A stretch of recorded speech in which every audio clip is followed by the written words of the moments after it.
Hi, I'm Kris Oldland, editor of Field Service News. When MAN Trucks in the UK launched their Trucknology, the TG range of vehicles, and shifted their thinking away from being a traditional transactional based manufacturer to a company that was selling a service, this was the kind of disruptive shift that makes it into the academic textbooks. MAN were by no means the biggest player within their sector. However, they were perhaps one of the first companies to spot that it was a sector in decline and move very swiftly to try and resolve that issue. In fact, they moved from being a £50 million revenue-based company to a £500 million revenue-based company within just a decade.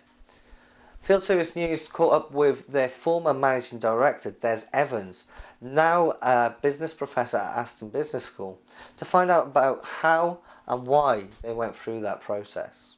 Des, first question, how critical was it for the move away from pure manufacturing in truck manufacturing towards this more service orientated approach? Okay, well, when you found over the last 40 years that the truck volumes sold annually have almost halved in 40 years, then you have to run a lot faster to stand still. And if you're not going to sell more vehicles or gain more market share, which is expensive, you have to direct your energies into the service operation, into your installed base. And that was the real focus, to develop this service business, but on the installed base that's already in the market. Now, your role with MAN, obviously you were at the top of the tree there. Was the fact that you had the overall business operations viewpoint, was that quite important in being able to take that role forward? I mean, basically, does this kind of shift in thinking need to be led by the top?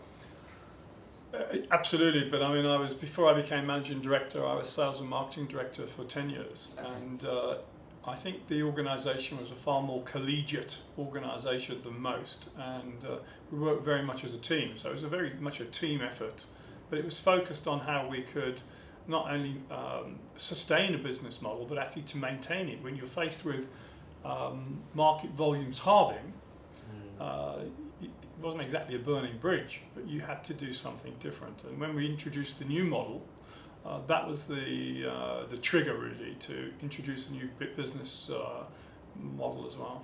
And what was right at the heart of your thinking of introducing this new model? What was it, a case of leap or? Well, it was a case of the move, the introduction of the Trucknology generation, or the TG range.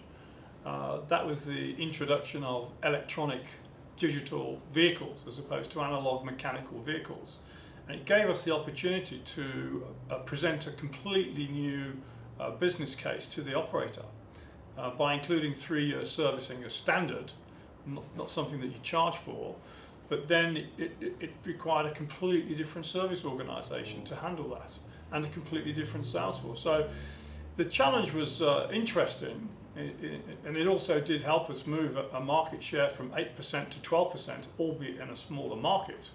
But that's what we had to do. We had to not only increase volume, but it was the way in which we increase the volume, not necessarily by a price cut, but by some added value service. You mentioned that the technology and the new generation of technology coming through. You also mentioned the culture and the kind of shift in all. Well, the technology was the driver. Yeah. The technology was the enabler, but it was the cultural environment that you created was the real reason whether it worked or it didn't. You had to create the right culture, and it wasn't. You weren't able as an exec team to impose this. This is something that you had to, first of all, assess the state of readiness within the organisation, and then do a hell of a lot of communicating and explaining what it is you were doing and why you were doing it. You had to get buy-in from all stakeholders. Including the customer, I assume, as well. Not only including the customer, but including the dealer. I mean, the main focus for the customer, the message was both internally and externally, we were going to improve the profitability of the customer, because we saw at first hand, not only was the truck market itself going down, but the profitability of the operator was going down. And we could no longer sell to a customer base that couldn't afford to buy your product or your service. So it was a